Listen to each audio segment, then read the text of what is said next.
নিশি বাসা তাহলে দারুণ জমেছে দেখছি। হ্যাঁ, চমৎকার।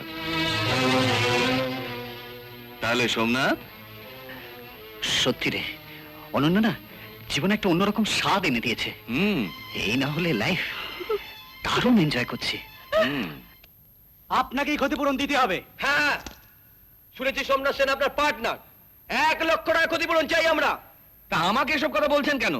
সোমনাথকে আমাদের হাতে ছেড়ে দিন না, আমরা সব ব্যবস্থা করছি। হ্যাঁ, ছেড়ে দিন। ও আমাদের মহল্লার মেয়েকে ছিঁড়েছে, আমরা ওকে ছিঁড়ে খাবো। হ্যাঁ, ছিঁড়ে খাবো। হ্যাঁ, তো আপনারা আমাকে একটু ভাববার সময় দিন। আপনারা বরং কালকে আসুন। হ্যাঁ, কালকে আসবো, কিন্তু কালকে আমরা খালি হাতে ফিরবো না, একটা কথা বলে দিলাম আপনাকে।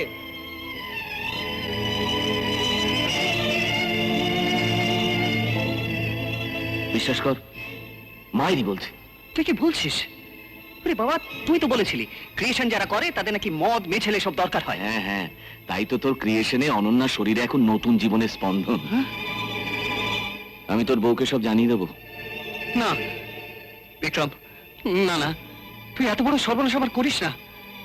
সতীলক্ষ্মী স্ত্রী আমার, সে তো কোনো পাপ করেনি। আমার একমাত্র পুত্র অরিন্দমকে নিয়ে সে সুখেই আছে। কেন, তোর ভাবমূর্তি নষ্ট হয়ে যাবে?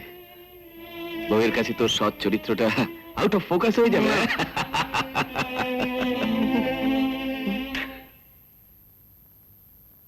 বাহ, বেশ বেশ বেশ।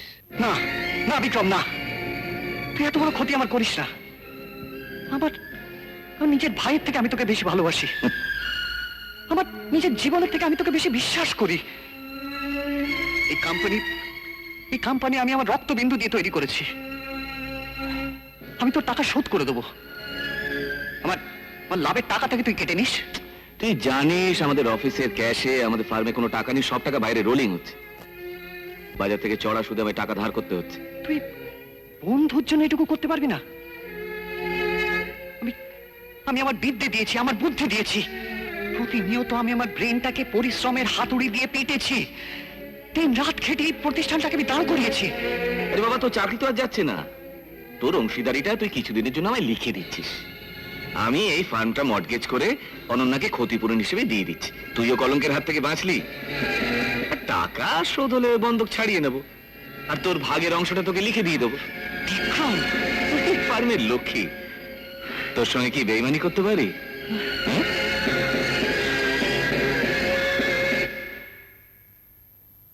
তোমার কাজ শেষ অনন্যা, তুমি এখন যাও। অনন্যাকে আর খুঁজে পাওয়া গেল না। তোর বাবার সবকিছু নিয়ে নিল বিক্রম মুখার্জি।